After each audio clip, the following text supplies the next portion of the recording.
Uno de los cuentos más famosos que conocemos, clásico, de Mark Twain, es El príncipe y el mendigo. Es una historia que nos habla de dos jóvenes, dos niños que nacieron el mismo día, pero en diferentes lugares. Por un lado, uno de ellos, que se llamaba Eduardo, era un príncipe, nace en palacio, nace cuidado, nace deseado, nace con todas las provisiones, tanto de comida como de ropa, etcétera, etcétera.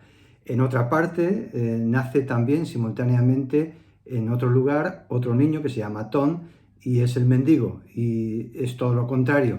Este joven nace en un lugar precario, en un sitio donde no es deseado, y aparte de todo eso también su padre le maltrata, era un borracho que además le obligaba luego ya un poquito más adelante a robar y a mentir, y es exactamente todo lo contrario a la historia del otro, ¿no? En un momento determinado de este cuento, que da origen a la historia, eh, este joven, el mendigo, se acerca a Palacio en una de las ocasiones, a través de la reja de Palacio, del jardín, y estaba viendo cómo el príncipe estaba jugando, y en cuanto la guardia se dio cuenta del palacio, inmediatamente fue a echarle, ¿no?, de allí.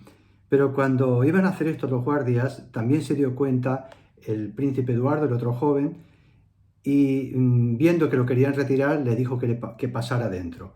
Eduardo, a pesar de estar en palacio, pues era una persona también que tenía de todo, pero le faltaba también pues un poco de cariño, un poco de amigo, no tenía jóvenes de su edad. Así que dejó que pasara el mendigo.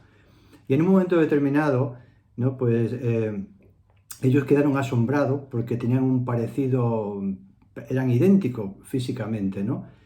Y después de estar jugando y después de estar hablando, en un momento determinado el príncipe, que nunca había salido de palacio, quiso aprovechar esa oportunidad para salir fuera. Así que le propuso al mendigo, puesto que eran exactamente iguales físicamente, que se intercambiaran por un día nada más, por 24 horas, sus ropas, y que el príncipe saliera fuera del palacio y que el mendigo se quedara dentro del palacio por un día nada más.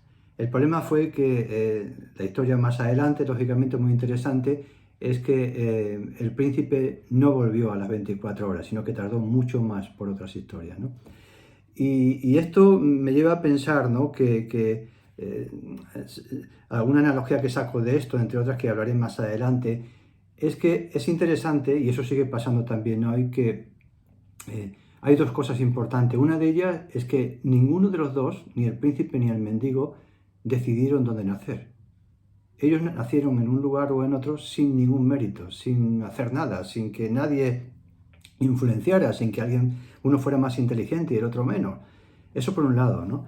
Y eso se da en la vida, ¿no? Y por otro lado también, algo que me llama la atención es que es cierto que ellos no decidieron dónde nacer, pero cuando uno lee la historia se da cuenta de que luego, más adelante, y eso determinará el futuro de cada uno de ellos, lo que sucede más adelante es que ellos toman decisiones correctas, tanto el uno como el otro, en todas las peripecias que les pasa, ahí sí tienen que tomar decisiones propias. Y eso ya no es el azar, no es donde nacen, sino ya son responsabilidades propias.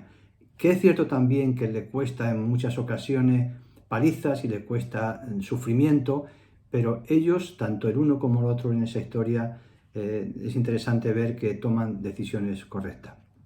Así que quiero iniciar esta introducción con esta historia y saludarte, decirte que teóricamente le tocaba a Raúl Abraham en este domingo, ya lo anunciamos el domingo pasado, pero él nos ha pedido de trasladar para el siguiente domingo su capítulo número 9 de esa serie tan preciosa que le está compartiendo de Eclesiastés, que dice qué provecho tiene, ¿no?, el título de la serie que todos conocéis. Entonces, damos gracias a Dios por su trabajo, por sus enseñanzas también. Así que si Dios lo permite, el próximo domingo Él estará compartiendo ese capítulo 9 de esta serie. Pero hoy en este momento, en este domingo, yo espero que estés bien y que estés con ánimo para seguir adelante. Evidentemente no hace falta decir, y Abraham ya lo compartió, de que queda menos para que podamos dar un paso más en el tema de tener los cultos presenciales. y bueno, que podamos ir avanzando poco a poco con la vacunación, ¿no? Pero en esta mañana yo quiero retomar esta serie que ya comenzamos en 2 semanas pasadas, compartimos, que la serie se llama Respira. Y la serie Respira tiene que ver con consejos y formas acerca de cómo en este mundo complicado, porque estamos en un mundo complicado, poder manejar nuestra fe, es respirar, ¿no? Si recordáis, el primer capítulo que compartí hablaba acerca de cómo vivir en un mundo de ansiedad, ¿no?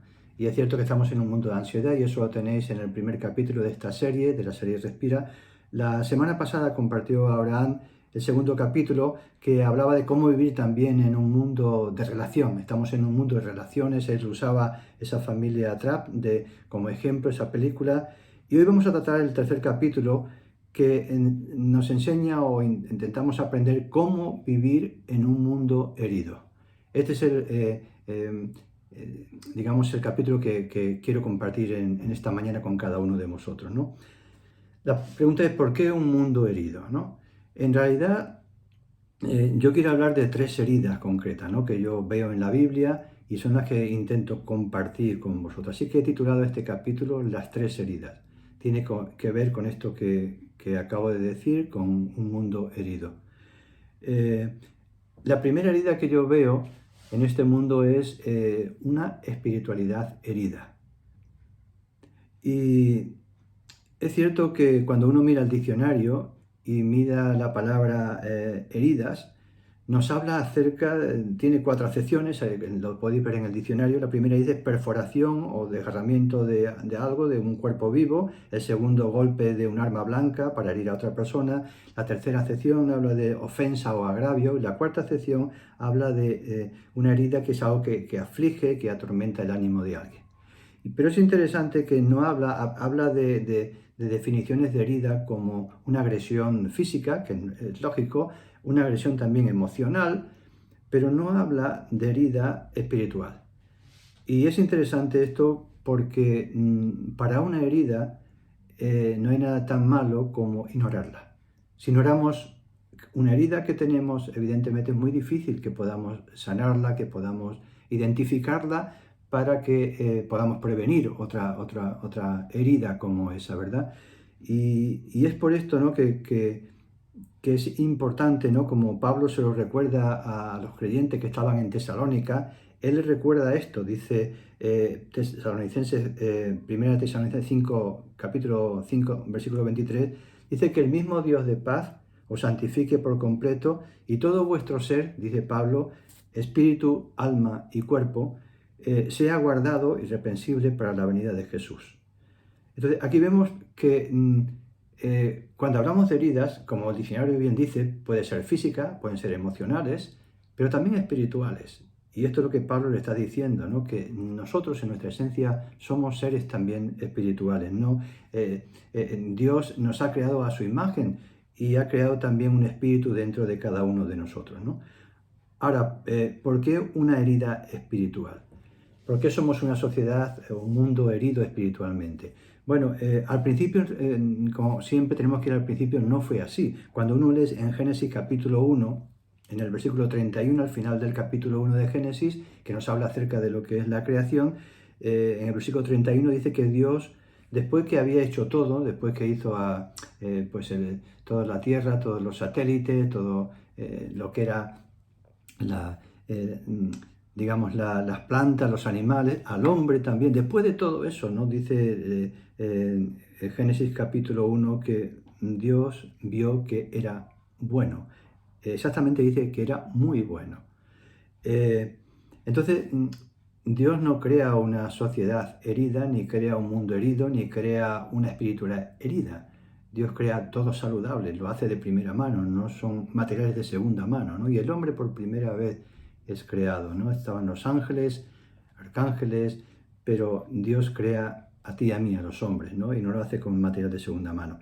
Pero es interesante, ¿no? Que luego cuando seguimos leyendo en el capítulo 2, cuando Dios le dice también que tienen libertad para gestionar su vida, gobernar sobre la tierra, que hay una parte que tienen que tener presente y es obedecerle y no comer de ese árbol que le había dicho que no comiera. Más adelante en el capítulo 3 vemos que ellos desobedecen.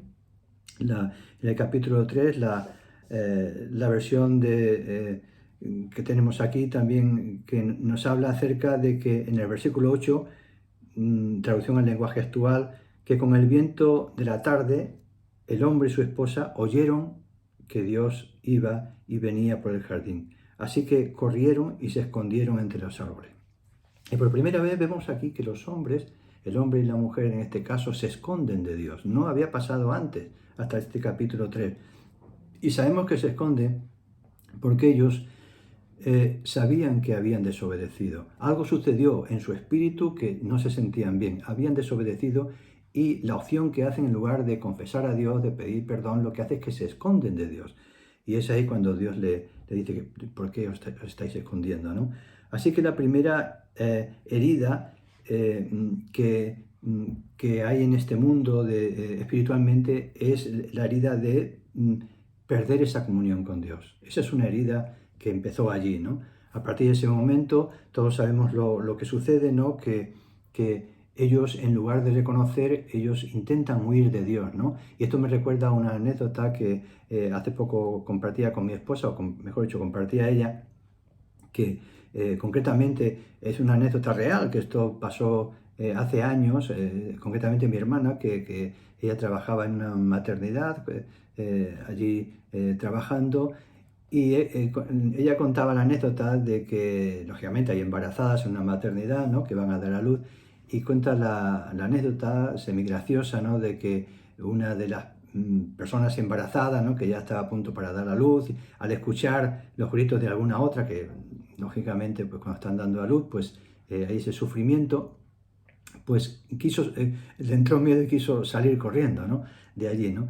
Y en realidad, bueno, es algo que no tiene ningún sentido porque ella puede salir corriendo, pero el problema de ese parto lo lleva encima, ¿no? No deja allí el problema, ¿no? Entonces, a veces nos puede suceder, ¿no?, que cuando hay una situación, en este caso, ¿verdad?, pues como le pasaba a ella que tenía que dar a luz, pues bueno, no, en realidad, que salga corriendo no va a suceder absolutamente nada, ¿no?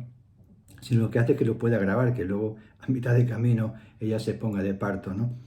Entonces, huir como hizo Adán y Eva no es ninguna solución. Así que cuando hay un conflicto de relación con Dios, lo mejor es acudir a Dios, ¿no?, y pedir perdón. Entonces, el problema de curar la herida y taparla, que a veces se puede hacer también, se puede tapar de una manera falsa, ¿no?, de querer taparla. Yo lo comparo como, por ejemplo, un borracho o alcohólico de vino, ¿no?, concretamente, que es una persona que alguna vez lo hemos oído, ¿no?, que a una persona que es alcohólica, sobre todo de vino, ¿no?, no quieres oír hablar del agua. Y sabemos que el agua es necesaria. Pero es cierto también que un alcohólico de vino no bebe agua, porque ya el vino tiene suficiente agua y su cuerpo pues ya se sacia esa parte del agua, ¿no? Aunque sabemos que no es lo mismo, porque lo que se está haciendo es envenenando, intoxicando, pero no va a sentir sed de agua. Entonces a veces nos puede pasar lo mismo a cada uno de nosotros, ¿no? Que queremos tapar una herida con otra cosa, en este caso el alcohólico con el vino, queremos taparla con un sucedáneo sin ir a la raíz del problema, ¿no? Y esto es lo que pasó después de esto, ¿no? Una vez que ellos se separan de Dios, vemos la historia de la humanidad, que esa herida de no tener comunión con Dios no sacia o no soluciona el problema de que como ser humano necesitamos también no solamente nuestro cuerpo, alimentación, no solamente nuestras emociones, necesitamos un equilibrio emocional, sino que necesitamos también nuestra vida espiritual, saciar esa sed espiritual.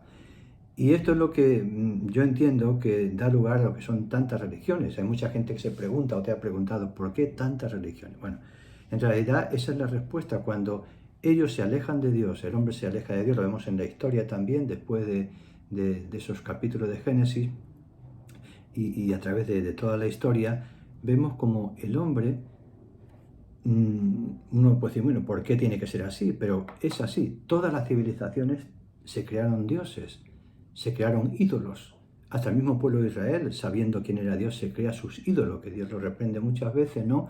Ídolos de barro, ídolos de madera, pero todas las civilizaciones, ¿verdad?, que luchan por comer, luchan por conquistar, terminan teniendo ídolos. Y de ahí es el origen de las religiones, el origen de la mitología, el origen de tantas cosas, ¿no?, que existe, que hoy día también sigue existiendo ídolos, porque cuando no tenemos a Dios, esa parte espiritual la intentamos tapar como ellos con otro tipo de ídolos, ¿no?, que puede ser el éxito, como ahora la imagen, o puede ser el ego, o puede ser el dinero, tantas cosas que hoy tenemos el poder, como pasa con muchas esferas de la política, ¿no? Y de alguna manera todo eso no dejan de ser ídolos, que nos está hablando de que hay una herida espiritual, ¿no? Una herida espiritual. Juan capítulo 4, cuando Jesús le está hablando a esta mujer samaritana, ¿no?, él mismo le dice: el que bebe de este agua volverá a tener sed, pero el que bebe del agua que yo le doy nunca más tendrá sed, ¿no? Jesús está diciendo que ningún agua, ningún dinero, ninguna cosa va a saciar esa sed espiritual. Puede saciar otras cosas, pero no la sed espiritual. Y dice: el que beba de mí no, será como una fuente que salte para vida eterna, ¿no? Así que esa es la primera herida, ¿no? Esa herida de romper la relación con Dios. Y la segunda que vemos en este planeta, o que veo yo en Génesis capítulo 2, es que en el capítulo 3, a causa de la desobediencia, también hay unas consecuencias que tienen que ver con el planeta físico, ¿no?, de la Tierra, ¿no? Dice allí en Génesis 3, luego 17, que a causa de esto la Tierra dará espinos y cardos, ¿no?, en lugar de un fruto apetecible, que hay una, será como maldita la Tierra, o sea, que hay como un deterioro en la Tierra, ¿no?, a partir de ese momento. Y es interesante que dice también que Dios les saca de ese huerto del Edén. Y esto nos habla también de que ese sitio del huerto ellos lo abandonaron y nunca más volvieron a ese lugar. El hombre ya nunca más volvió a ese lugar, aunque lo quiso encontrar, nunca ha encontrado ese Edén físico, ¿no? Aunque se mueve por todo el planeta, no se ha encontrado, nunca se sigue sin encontrar, porque fue expulsado. Entonces, de alguna manera, hay una segunda herida en el mundo, que es nuestro planeta. Nuestro planeta está herido, la Tierra como tal también está herida, ¿no? Y hay que entender también que afecta a la Tierra. Ya no es un paraíso, como decía antes, sino que es un sitio a veces duro, a veces alterado, que no entendemos, ¿no? Ahora estamos con la pandemia, pero en realidad la pandemia no es nada nuevo. La pandemia es nuevo en las últimas generaciones, ¿no? Pero a través de toda la historia ha habido pandemias. De hecho, recordad que hace como 2 semanas, compartía acerca de cuando Pablo estaba viajando para Roma en su barco. Hubo un ciclón, se llama Eurociclón, que era un ciclón que amenazaba, ¿no? Y si hablamos de terremotos, pues también, ¿no? En el primer siglo, en Pompeya, en el año 79 más o menos del primer siglo, hay un famoso erupción de volcán, del Vesubio, ¿no?, que arrasa una ciudad entera en Roma, ¿no? Que es la ciudad de Pompeya. Y se quedaron allí petrificados, que todavía se conservan restos arqueológicos, incluso de forma de personas, ¿no? O sea, no es nada nuevo. Desde entonces, desde ese momento, hay una herida en nuestro planeta, ¿verdad?, que se manifiesta con lo que ya conocemos, ¿no? Enfermedades, pandemias, aparte de lo que haga el hombre, ¿no?, que luego el hombre ya sigue añadiendo cosas, ¿no?, como es el tema de la capa de ozono, que con nuestra forma de vida lo vamos deteriorando, que no deja de ser una protección, o el tema de los virus, a saber si es cosa de hombre o de Dios, ¿no? Pero la Tierra está herida porque es una zona inhóspita en muchos lugares. Es cierto también, ¿no?, que hay lugares preciosos. A muchos de vosotros os gusta la fotografía, ¿no?, de paisaje, y es fantástico. Tenemos en la Tierra, en España mismamente, y en otros lugares, hay lugares fantásticos que uno diría y piensa que puede ser el paraíso, porque son lugares preciosos. Pero esto no quiere decir que estemos en el paraíso. Esto lo que quiere decir es que todavía hay resquicios, ¿no?, de aquella obra que Dios hizo. Es como cuando uno va a Atenas, ve un montón de obras, que le falta un brazo, le falta una pierna, y es una obra de arte, ¿no?, cuando uno ve el Partenón. Pero en realidad, en su momento de la creación, aquello era fantástico, y ahora podemos ver algo como fantástico, pero está deteriorado. Y eso es lo que sucede también con la Tierra. tenemos esos lugares fantásticos, maravillosos, pero a la vez también somos conscientes de que hay esas heridas en nuestra tierra, ¿no? Heridas que se van profundizando. Y otra herida que veo yo, que es la tercera herida, esta tiene que ver con la naturaleza humana, ¿no? Ya tiene que ver con lo que somos nosotros, la naturaleza humana. En realidad, cuando uno sigue leyendo en Génesis capítulo 4, vemos que después de ese alejamiento de Dios, no solamente afecta a la tierra, afecta, digamos, a la falta de tener comunión con Dios y de estar saciados espiritualmente, sino que también afecta a la conducta del ser humano. Cuando uno se aleja de Dios, lógicamente no es gratuito, sino que Dios nos impregna de amor, nos impregna de lo correcto, de la justicia. Eso es lo que es Dios, ¿no? Y cuando nos alejamos de Él, también se deteriora lo que es la naturaleza humana, la del ser humano. Y vemos, como digo, a partir ya del capítulo 4 en adelante, el 6, etcétera, vemos como la maldad del hombre se multiplica. De hecho, en el capítulo 4 vemos como Caín que mata a su hermano Abel, ¿verdad? Por cosas que no es que no tuvieran comida, sino simplemente por envidia, algo que no tiene mucha justificación. Nunca la tiene, pero menos esto, ¿no? Por envidia. Y si seguimos leyendo en Génesis capítulo 6, se nos narra que la maldad del hombre sobre la tierra se había multiplicado, de tal manera que ahí ya se nos habla del diluvio, algo impensable. ¿Cómo Dios puede mandar un diluvio? Bueno, había que conocer cómo estaba la maldad del hombre, ¿no? En aquel momento. Pero lo que vemos también es que ahora ya no hablamos de fenómenos atmosféricos que tienen que ver con el deterioro de la tierra, ahora estamos hablando con fenómenos generados por el hombre, generados por el ser humano, ¿no? Y cuando uno lee en Santiago capítulo 4, Santiago dice, ¿de dónde vienen las guerras? Las guerras no es un fenómeno meteorológico ni vírico, las guerras son nuestras. La guerra es un deterioro de la naturaleza humana, es un como dice también Santiago, esa pregunta de dónde vienen las guerras, y él hace esa pregunta retórica, no es de nuestras pasiones las cuales combaten en nuestros miembros, que codiciamos, tenemos envidia y matamos para conseguir, ¿no? Y entonces aquí tenemos ese deterioro, ¿no? Que la guerra no es algo que se le puede imputar a la atmósfera o al clima, sino que es nuestro, ¿no?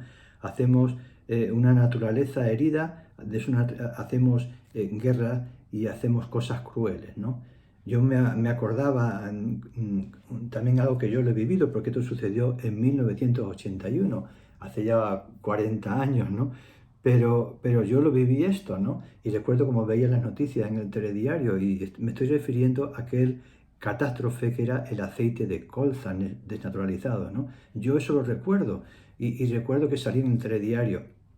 Y para los que no conozcáis, el aceite de colza, que se sigue usando todavía en algunos países, pero no era que se empezó a vender por las casas, se vendía así en plan casero en aquella época y se vendía. Aceite nada menos, aceite es un elemento que lo usa en la casa todo el mundo, de los niños, los adultos, los mayores, etcétera, ¿verdad? Y vendían por las casas este aceite de colza, pero el problema es que no era solamente aceite de colza, era aceite de colza mezclada con aceite industrial para máquinas, ¿no?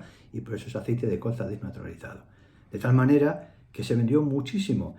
Y llegó un momento, ¿no? que se identificó ese aceite que estaba destrozando familias. Para resumir, se habla de que afectó a más de 20.000 personas. Estamos hablando de España, eso es algo de España. Afectó a 20.000 personas y murieron aproximadamente como unas 4.800 personas.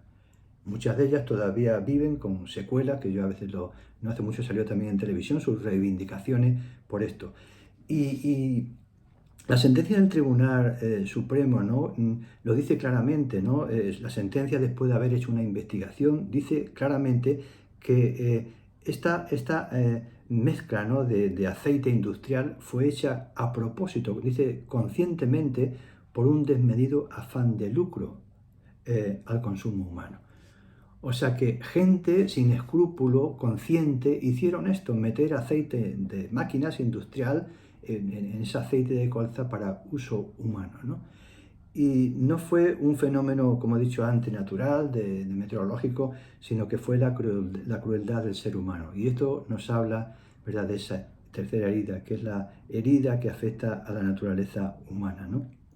Así que Cuando yo resaltaba la historia que he comentado al principio de Mark Twain, del príncipe y del mendigo, decía que es cierto que ellos nada hicieron para tener esa herencia, de tener un palacio, tener un lugar pobre para nacer, tanto el príncipe como el mendigo. Ellos no hicieron nada, pero sí hicieron, ¿no? Y eso lo vemos ahí en ese cuento, de que ellos, cuando tomaron decisiones más adelante, que le costaron, como he dicho, paliza o le costaron sufrir, nunca dejaron de ser honestos y de buscar la verdad y luchar por la verdad, incluso aunque le costara castigo, ¿no?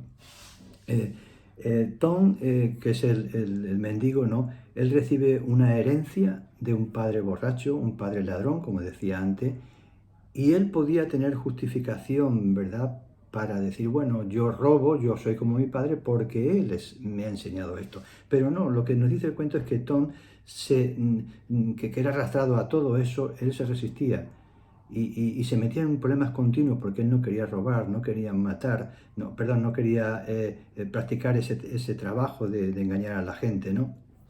Y de la misma manera, él no aceptó esa herencia de su padre. La Biblia nos enseña que en Adán tenemos una herencia, perdón, que nos daña al ser humano. Pero también nos dice la Biblia en 1 Corintios capítulo 15, versículo 21, porque por cuanto la muerte entró por un hombre, se refiere a Adán, esa herencia de Adán, también por un hombre la resurrección de los muertos. Y aquí se está refiriendo a Jesús. Tenemos también, ¿verdad? En ese Adán tenemos esa piedra, esa de maldad, de pecado, pero tenemos en Cristo alguien que se pone ahí en medio y nos quita esa piedra del pecado, ¿no? Así que no tenemos excusa, no importa si tú has nacido en un lugar donde es un palacio, es una casa pobre, si tu padre incluso ha sido alcohólico, o te ha golpeado, o tu madre, o quien sea, no dejes que eso sea una excusa en tu conciencia, sino lo que Dios sí nos va a pedir cuenta no es de dónde hemos nacido, porque no ha sido una decisión nuestra. No te va a decir tú vas al infierno porque eres de Cuenca y tú vas a ir al cielo porque eres de Jaén o cualquier otra cosa. Eso no va a ser así, sino no porque eres de otro país, ¿no? O de otra raza, sino que Dios lo que mira es lo que hacemos. De hecho, los niños, no creo que haya niños en el infierno. ¿Por qué? Porque no tienen responsabilidad. No hablamos de edad, porque yo no sé la edad, ¿no? Dios sabe. Él dice de los niños el reino de los cielos. Pero sí nos dice que aquellos que tenemos capacidad para decidir somos responsables y tenemos que dar cuentas a Dios, ¿no? Así que, volviendo al cuento, este príncipe que decía Eduardo, eh, mm, al comparar su gran parecido, ¿no?, con el otro, lo que he dicho antes, lo que hizo fue intercambiar. El príncipe se vistió de mendigo y el mendigo se vistió de príncipe. Y ese príncipe vestido de mendigo, ¿verdad?, empezó a meterse en un mundo donde había miseria, donde había injusticia, donde fue rechazado. Y esto también me recordaba a Jesús, no como Jesús, siendo príncipe, siendo Dios, se hace hombre. Y empieza naciendo en un pesebre, como podía haber nacido en un hotel de no sé cuántas estrellas, ¿no? Pero las estrellas que tenía era la del cielo, ¿no? Así que Jesús hizo lo mismo, me recordaba, porque Jesús dejó su trono y se acercó a nosotros, ¿no? Y dice 2 Corintios capítulo 5, versículo 21, que al que no conoció pecado, por nosotros se hizo pecado, para que nosotros fuésemos hechos justicia delante de Dios. O sea que Jesús intercambia la ropa. Él ocupa mi lugar en la cruz. Quiero que te quedes con esto, que el amor a Jesús no es un amor idílico, no es un amor que no tiene explicación. Claro que no tiene explicación, pero sí tiene un fundamento que nadie puede negar, y es que Él ocupó nuestro lugar. Él se quitó esa ropa de rey, ¿verdad?, y se puso las nuestras de miseria, de egoísmo, y vivió con nosotros. Y también me llama la atención, ¿no?, como en este cuento también este príncipe que estuvo ahí entre esos mendigos que lógicamente se burlaban de él, incluso le pusieron un nombre, ¿no? Le pusieron Fufú primero, ¿no?, como burlándose de él. Fufú significa rey de los bobos. Y, esto me recuerda también a Jesús, ¿no? Como en el capítulo 27 de Mateo 29, que le pusieron una corona de espina y una caña en la mano, como si fuera un rey, y se ponían de rodillas y le decían, salve, rey de los judíos, ¿no? Y le escupían y le golpeaban, ¿no? Es lo que le pasaba también a este príncipe, ¿no? Que se burlaban de él y le llamaban Fufú, que significa rey de los bobos. Y en realidad lo que me daba cuenta, ¿no? Es que Jesús tuvo que pasar todo eso y mucho más, ¿no? Y mucho más. De hecho, incluso cuando está delante de Pilatos, ¿no? Pues él, Pilato que le dice, tienes la oportunidad de hablar, de defenderte, ¿no? Pero Jesús no decía ninguna palabra.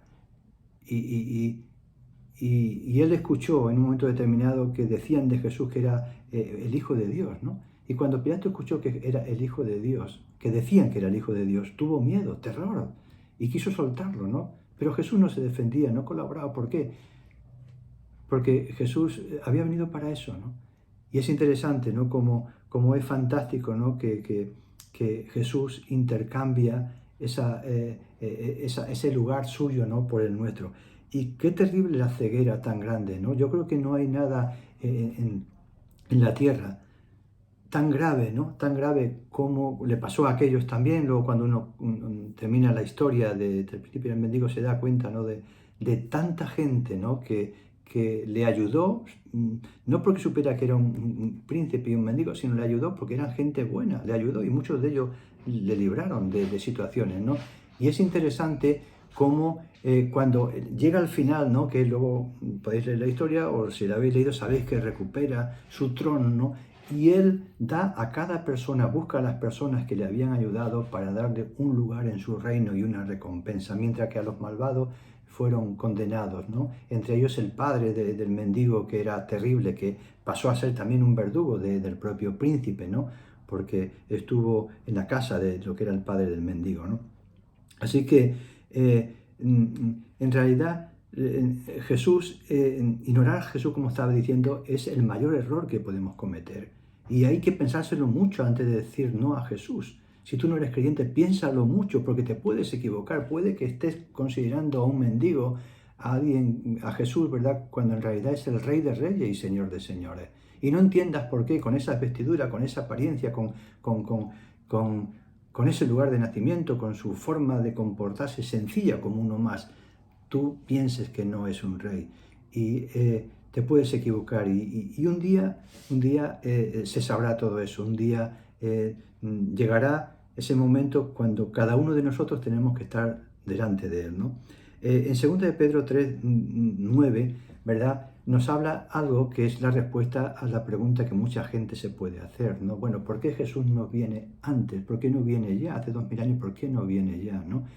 Y en realidad Jesús no vino cuando nosotros decidimos, ni tampoco va a venir de nuevo cuando nosotros queramos. Él tiene un plan y Él vendrá, ¿verdad?, cuando Él considera que debe de venir. Y 2 de Pedro 3:9 nos da esa pista fantástica. Dice, el Señor no retarda su promesa, porque Jesús vendrá de nuevo, pero no vendrá ahora como mendigo, ahora no vendrá como ese príncipe y mendigo, ¿verdad?, con ropa o con un asno. Él vendrá como Rey de Reyes. Y vendrá para gobernar, dice la Biblia que estará gobernando durante 1000 años y luego estaremos con él, ¿no? Pero 2 de Pedro dice que Jesús, Dios no retarda su promesa como algunos piensan que la tienen por tardar, sino que es paciente. ¿Paciente de qué? Pues paciente, ¿con qué sentido? Porque la paciencia tiene que tener un sentido. Y el sentido de la paciencia de Jesús, que para que todavía no haya venido, es que está esperándote a ti. Te está esperando a ti, lo dice Pedro, con nosotros, no queriendo que ninguno perezca, sino que todos procedan al arrepentimiento, ¿no? Así que no es un tiempo perdido que Jesús todavía no ha vuelto como rey. Él ya resucitó, eso ya lo sabemos, pero Él volverá como rey. Igual que sucedió con el príncipe y el mendigo, ese príncipe hecho mendigo un día, después de años, volvió a ser rey, ¿no? A ser reconocido como el rey Eduardo en Inglaterra, ¿no? Príncipe de Gales. Y quiero terminar, ¿verdad?, con recordando estas 3 heridas que he dicho que vemos en el mundo. La primera, hemos dicho que hay un mundo espiritualmente herido, ¿no? Y, y es un mundo espiritualmente herido porque dejó de tener comunión con Dios. Así que tú intenta también, debemos intentar, y es lo que te dejo en primer lugar, esa reflexión de que intentes levantar tu vista a Dios, ¿no? Que no permitas que en tu vida haya heridas espirituales en el sentido de que te falte tu comunión con Dios, porque no lo puedes suplir con nada. Ya durante, como he dicho antes, durante la humanidad, la historia lo intenta suplir con religiones. Y cuando hablo de religiones, ahí soy muy crítico, incluso hablo de cristianismo. No todo lo que se llama cristiano tiene una espiritualidad auténtica, ¿no? Es aquel que tiene a Cristo en su corazón. Y Jesús lo dijo, me llamáis Señor, pero no hacéis lo que yo os digo. Entonces soy muy crítico. Así que no dejes que en tu vida haya una espiritualidad herida, sino una espiritualidad viva, que tengas a Cristo en tu corazón y que cada día tengas comunión con Él, ¿verdad? Que puedas leer también su palabra y puedas sentir ese agua viva que es tener esa comunión con Dios, ¿no? El segundo punto, la segunda herida que hemos dicho es que tenemos un mundo herido, ¿no? Cosas que pasan, es un mundo que no es el cielo, es un mundo herido. Y esto nos tiene que hacer pensar, no solamente mirar arriba, buscar a Dios como en el primer caso, sino mirar alrededor. Tenemos que mirar a nuestro alrededor. No quiero decir con desconfianza ni con miedo, sino con prudencia. No todo lo que vemos en la sociedad es bueno. De hecho, no estamos paseando por el cielo cuando salimos a la calle o cuando salimos al mundo. Estamos en un lugar que se mezcla lo que es la maldad y la bondad, ¿no? Entonces tenemos que mirar a nuestro alrededor y a veces pedir ayuda, ¿no? Si necesitamos ayuda. Nos dejo Proverbios capítulo 4, versículos 26 y 27, dice, examina la senda de tus pies y todos tus caminos sean rectos, examínalo. Dice, no te desvíes a la derecha ni a la izquierda, sino aparta tus pies del mal. Entonces, tenemos que saber que estamos en un mundo que no es algo que es inocuo, sino que hay cosas buenas y hay cosas muy malas y tenemos que intentar examinar. Es una labor también que nos toca. Y por último, esa segunda herida de la que hablaba, que tiene que ver con nuestra naturaleza caída, ya pasa con los niños, ¿no? Lo vemos con los niños que ya desde pequeñito tienen ese egoísmo, lo vemos desde pequeño, ¿verdad? No tienen juicio para entenderlo bien y por eso Dios no nos habla de que en el infierno va a haber niños, pero sí es cierto que cuando ya tenemos conciencia, seguimos teniendo esa naturaleza herida, ¿no? De esa tendencia al egoísmo, a pensar en nosotros, ¿no? Y esto también tiene que ser una advertencia para que nosotros no solamente miremos arriba para tener comunión con Dios, miremos a nuestro alrededor para ver por qué camino andamos, sino que también miremos dentro de nosotros, que nos examinemos cada uno de nosotros, ¿no? Juan capítulo 15, versículo 5, Jesús dice que separados de Él nada podemos hacer. Entonces yo necesito ver mi interior, ver si realmente mi vida está mejorando, está cambiando, no por el hecho de competir con nadie, sino por el hecho de que realmente mi fe sea viva, porque una fe viva transforma. Y si no está transformando es porque la fe no es viva, ¿no? Santiago dice que la fe sin obra es muerta. Y sabemos perfectamente que no se trata de salvación, que es gratuita por Cristo, pero sí tenemos que mirarnos adentro y ver si somos un poco mejores que ayer.